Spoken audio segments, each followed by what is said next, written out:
আসসালামু আলাইকুম ওয়া রাহমাতুল্লাহ। কৃষি দিগন্তের নতুন একটি এপিসোডে আপনাদেরকে জানাই স্বাগতম। ভিউয়ার্স, মশলার মধ্যে তেজপাতা হচ্ছে একটি অন্যতম মশলা। আমাদের বিভিন্ন রান্নায় কিন্তু এই তেজপাতা প্রয়োজন হয়। তো এই তেজপাতার কিন্তু বিভিন্ন ধরনের রোগও হয়ে থাকে। এর মধ্যে একটি রোগ হচ্ছে তেজপাতার গল। তেজপাতার গল হচ্ছে গাছের মধ্যে হঠাৎ পাতাগুলো মোটা হয়ে যায়, কোকড়া হয়ে যায় এবং এক ধরনের গিটের মতো সৃষ্টি করে, একবারে গুচ্ছ হয়ে যায় এবং দেখতে কদাকার লাগে এবং এই পাতাটি আসলে কোনো কাজে ব্যবহার উপযুক্ত নয়, একদম সম্পূর্ণ গলের মতো হয়ে যায়। এই যে দেখতে পাচ্ছেন, একটু মুড়িয়ে গিয়েছে, শক্ত হয়ে গেছে। আমরা যদি একটু ভাঙি তাহলে দেখুন, এই যে এটা কিন্তু গলের মতো হয়ে গিয়েছে। এটি হচ্ছে তেজপাতার গল রোগ। তেজপাতার গল নানা কারণে হতে পারে। এর মাঝে একটি হচ্ছে মাকড়।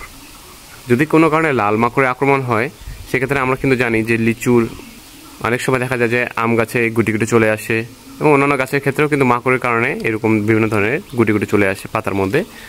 তো সম্ভাব্য কারণ হতে পারে যে এই গল সৃষ্টি হওয়া। তো মাকড়ের কারণেও কিন্তু গলটা হতে পারে। আরেকটি যেটি হচ্ছে গাছে নিয়মিত পরিষ্কার পরিচ্ছন্ন না করলে। আমরা জানি যে তেজপাতা সংগ্রহ করার পরে সম্পূর্ণ গাছের ডালপালা কিন্তু ছেটে দিতে হয়। ছেটে দিলে যেটি হয়, গাছে কিন্তু রোগ প্রতিরোধ ক্ষমতা বাড়ে এবং নতুন করে রোগ আসার সুযোগটাও কমে যায়। নতুন নতুন কচি পাতা আসে, যার ফলে রোগ আক্রান্ত হওয়ার সুযোগটাও কিন্তু কম থাকে।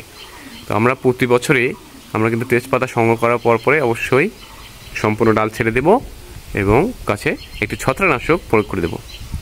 এবং যদি এই গল হওয়ার সম্ভাবনা থাকে, সেক্ষেত্রে কিন্তু আমরা একটি মাকড়নাশকও প্রয়োগ করে দিতে পারি।